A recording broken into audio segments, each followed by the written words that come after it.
warahmatullahi wabarakatuh. Waalaikumsalam warahmatullahi wabarakatuh. Ketemu lagi Mbak Dinda. Ya, ketemu lagi. Cantik sekali. Alhamdulillah. Alhamdulillah. Ya, dan tentunya ini juga masih dalam momen-momen Lebaran. Iya. Saya mengucapkan minal aizin wal faizin, mohon maaf lahir batin. Sama-sama. Saya juga mohon maaf lahir batin. Sama-sama, Ibu. Kalau orang Jawa bilang itu kosong-kosong gitu ya. Dan ini juga bertepatan dengan momen Hari Kebangkitan Nasional ya Bu ya. Tentunya banyak sekali unek-unek yang akan kami sampaikan kepada Ibu terkait dengan Hari Kebangkitan Nasional, terutama untuk anak muda, generasi muda ini kan banyak sekali mereka menggeliat ide-ide baru dengan memanfaatkan media sosial yang sekarang ini sudah benar-benar canggih ya Bu ya. Sekiranya mungkin ada semacam statement dari Ibu untuk Hari Kebangkitan Nasional ini terkait perjuangan pahlawan-pahlawan kita waktu itu di tahun 1908. Di situ Budi Utomo benar-benar memperjuangkannya untuk kemerdekaan Indonesia ini, untuk agar generasi muda selalu bangkit memajukan Indonesia lebih baik. Seperti apa Ibu? Iya, menurut saya ya perjuangan para pahlawan, kesulitan, kesusahan, juga pengorbanan dalam merebut kemerdekaan saat itu sehingga telah dialirkan banyak darah, nyawa, tak terhitung jumlahnya, sehingga kita bisa merdeka. Dan kali ini anak-anak muda yang mungkin belum pernah mengalami atau membaca ya sejarah perjuangan para pahlawan itu harusnya bisa menengoklah sebentar ke belakang. Betapa perjuangan para pahlawan itu sungguh luar biasa. Sehingga kita perlu menghargainya dengan banyak bersyukur kepada Allah Subhanahu wa taala tentu, dan kemudian mengisi kemerdekaan kali ini atau kemerdekaan di zaman ini itu zaman yang serba digital, zaman yang serba praktis, instan itu anak-anak muda harus mengisi kemerdekaan ini dengan kreativitas, dengan kegigihan di dalam mempertahankan negara kesatuan Republik Indonesia. Kalau mungkin kita menengok ke belakang beberapa waktu yang lalu ada bullying, ada kekerasan, itu jangan lagi lah terulang lagi, jangan ya. Itu juga dilakukan generasi muda, tapi hal yang semacam itu, na'udzubillah min dzalik, jangan sampai terjadi lagi. Kasus kekerasan baik itu kepada laki-laki, kepada perempuan, kepada anak, itu jangan sampai terjadi lagi. Oleh karenanya, mari kita jalin persatuan dan kesatuan bangsa ini untuk terus mempertahankan NKRI harga mati. Iya betul Bu. Dan di tahun 2023 ini kita cenderung fokus di tahun politik. Iya, tahun politik betul. Ini juga perlu kehati-hatian dan waspada, jangan sampai kita ini salah jalan begitu ya. Nanti malah kita salah bicara, salah ngomong, kita terseret. Nah, ini kita harus benar-benar bisa pandai-pandai memilah, apalagi nanti tahun-tahun politik ini menjurus ke pilkada. Ini Bu. Seperti apa sih saran dari Ibu untuk menghadapi ini? Betul. Suara anak muda di pemilihan umum 2024 nanti itu ada 62% jumlahnya. Sehingga sudah bisa mengalahkan orang-orang tua, ya kan? Nah, ini sangat menentukan bagaimana nanti hasil pemilihan umum itu ditentukan oleh anak muda. Nah, oleh karenanya saya juga berpesan ya, karena partai juga ada banyak partai, kemudian tokoh-tokoh yang maju di pileg ya, pileg baik itu DPR RI, DPD, DPR provinsi dan kabupaten itu banyak sekali. Jangan sampai itu menjadi alasan untuk memecah belah bangsa. Beda pilihan bolehlah. Kalau memang sudah punya satu pilihan ya udah itu dikuatkan begitu. Tapi jangan sampai sudah milih yang ini kemudian menjelek-jelekan yang lain, jangan. Nah, itu salah satu cara untuk tetap memperkuat tali persaudaraan kita. Jadi walaupun hanya 1 menit di TPS ya, tapi itu menjadi penentu bagi nasib bangsa selama 5 tahun ke depan, setidaknya begitu. Ayo anak-anak muda semuanya ya di tahun politik nanti ya demi persatuan dan kesatuan bangsa juga dalam rangka Hari Kebangkitan Nasional tahun 2023 ini, kita siapkan diri kita untuk menyongsong tahun politik dengan santun dan gembira. Nah, untuk kedepannya nanti ini hasil dari pilihan generasi muda seperti yang Ibu Ida sampaikan tadi. Sebetulnya dan seharusnya langkah awal untuk menjadi pemilih pemula, apa sih, strategi apa sih yang harus mereka lakukan itu, Ibu? Iya. Jadi anak-anak muda setidaknya ketika melihat banyak partai kadang-kadang bingung. Soalnya anak muda sekarang itu banyak yang apolitis.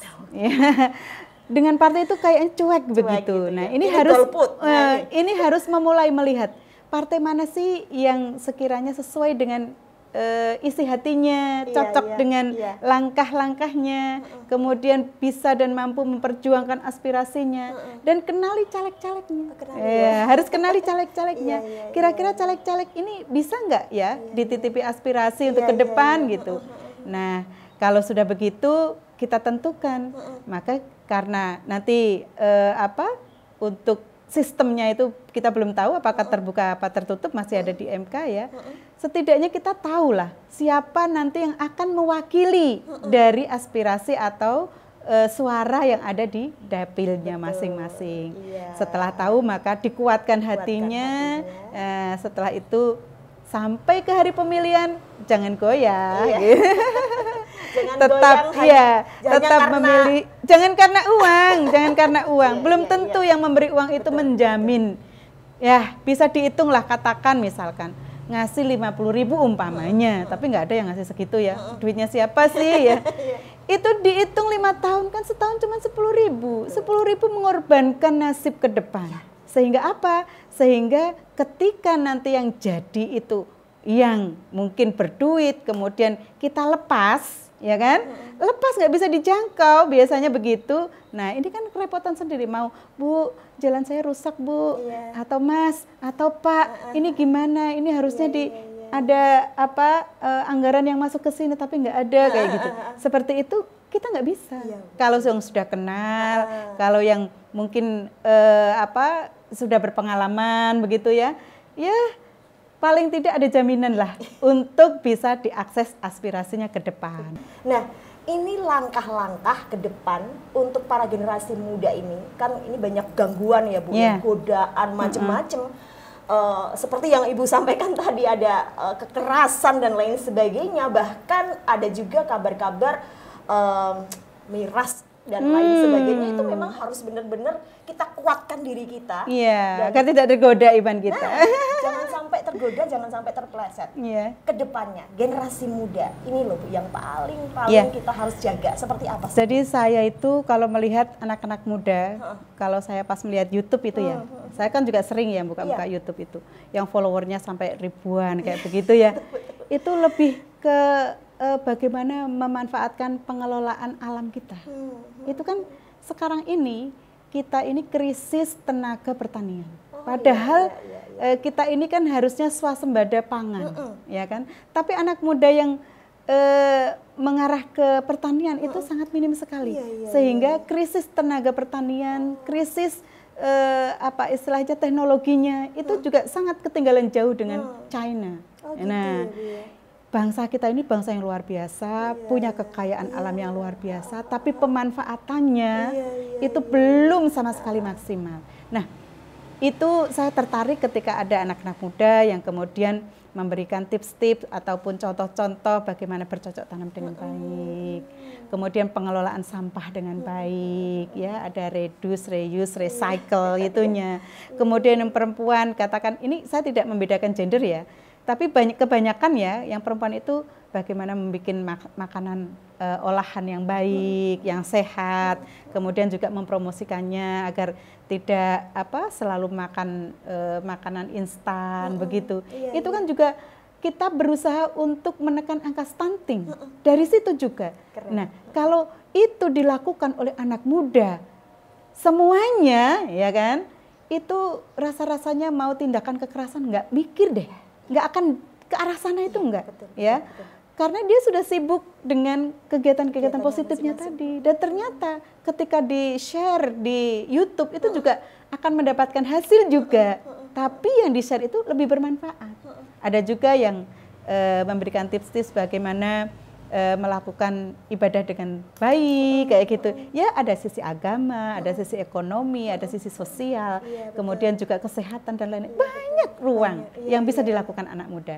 Nah, kalau sudah anak-anak muda itu merata di dalam semua segmen, saya kira Indonesia akan lebih sejahtera, akan lebih maju, ya kan? Kemudian kita akan mendapatkan swasembada pangan di negeri sendiri itu tidak kesulitan.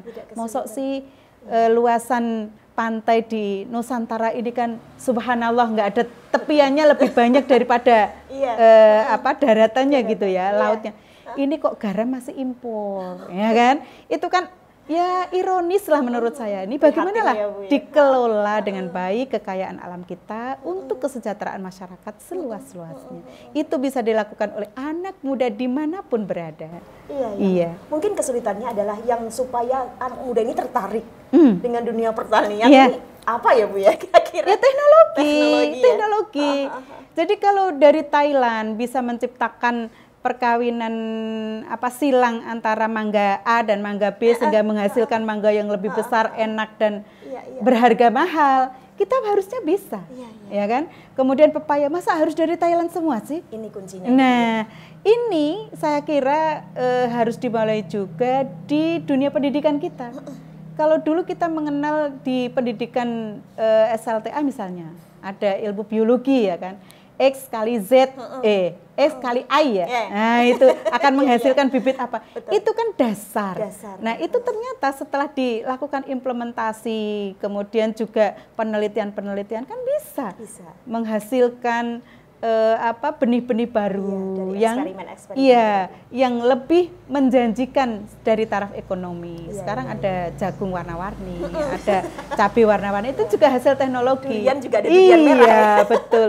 Itu bisa dilakukan anak muda loh. Ya, jadi saya berharap anak-anak muda itu berpikirnya jangan aku lulusan ini perguruan tinggi nggak jadi PNS. Nah, PNS itu peluangnya sangat kecil, tapi dunia usaha itu sangat terbuka lebar karena semua orang yang hidup itu makan, ya kan? Semua orang yang hidup itu mau berpakaian, ya. Semua orang yang hidup itu mau pakai sepatu, pakai kerudung, semua itu adalah butuh tangan-tangan kita.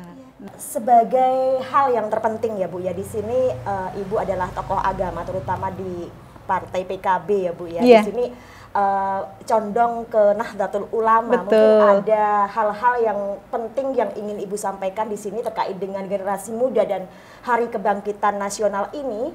Tentunya ada arahan-arahan selevel atau setara dengan Partai PKB ataupun Nahdlatul Ulama ini Bu. Saya justru cenderung begini ya. Jadi zaman hari ini itu masih banyak orang yang menggunakan politik identitas untuk kepentingan pribadinya. Ya. Jadi ekstremisme, radikalisme, kekerasan agama itu masih banyak sekali. Ya, oleh karena itu, karena saya kebetulan salah satu wakil ketua PW Muslimat NU Jawa Tengah, tentu juga menyampaikan pesan agar di dalam melakukan kegiatan-kegiatan keagamaan itu juga harus menjaga toleransi, kemudian juga saling menghormati, menghargai. Kalau di agama Islam itu kan ada lakum dinukum waliyadin. Bagimu agamamu, bagiku agamaku, ya kan? Jadi jangan sampai kita itu menyalahkan agama orang lain. Kemudian setelah menyalahkan mereka, harus menghabisi mereka, itu tidak ada. Aturan agama, ajaran agama yang seperti itu tidak ada. Sudah diajarkan bahwa kita saling menghormati. Rasulullah SAW di Madinatul Munawwarah ketika beliau menjadi pemimpin negara itu juga melindungi para kafir yang dhimmi, kafir yang tidak memusuhi Islam. Di sini di Indonesia nggak ada kan kafir yang memusuhi Islam. Saya kira semuanya tunduk pada negara. Nah itu juga harus dilindungi, ya. Kecuali kalau memang mereka-mereka yang membangkang, kemudian memusuhi negara, makar, itu juga harus wajib diberantas, harus wajib istilahnya tertibkan begitu, sehingga kesatuan dan persatuan Indonesia itu satu kunci harga mati yang tidak bisa ditawar-tawar lagi, dan Pancasila itu menjadi dasar ideologi bangsa Indonesia. Saya kira di samping tadi ya mensejahterakan masyarakat melalui pemberdayaan alam kita, tapi kita juga butuh negara yang menaungi, karena stabilitas politik di negara ini itu juga sangat berpengaruh kepada kondisi-kondisi ekonomi dan yang lainnya di negara ini. Coba kita lihat di negara tetangga itu yang masih berperang, bisa nggak beribadah dengan tenang? Nggak bisa. Kemudian bersekolah itu juga nggak tenang.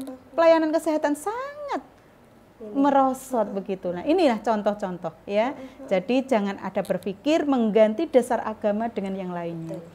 Pancasila sudah harga mati, NKRI juga harga mati, dan kita wajib mempertahankannya untuk kesejahteraan dan kemaslahatan umat di seluruh Indonesia.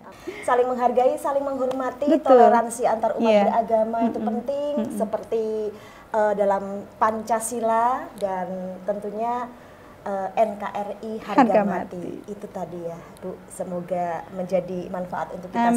Amin, terima kasih Mbak Dinda. Selalu buat Ibu, amin, sukses selalu. Amin. Kita siap terus membantu Ibu. Oke, terima kasih. Dan semoga kami bisa bermanfaat untuk Ibu dan semuanya. Terima kasih sudah mengunjungi rumah saya, dan terima kasih juga atas semuanya yang sudah dilakukan Mbak Dinda dan tim ya, sudah membantu saya. Semoga amin. Sedikit ada manfaat. Amin. Wassalamualaikum warahmatullahi wabarakatuh. Waalaikumsalam warahmatullahi wabarakatuh.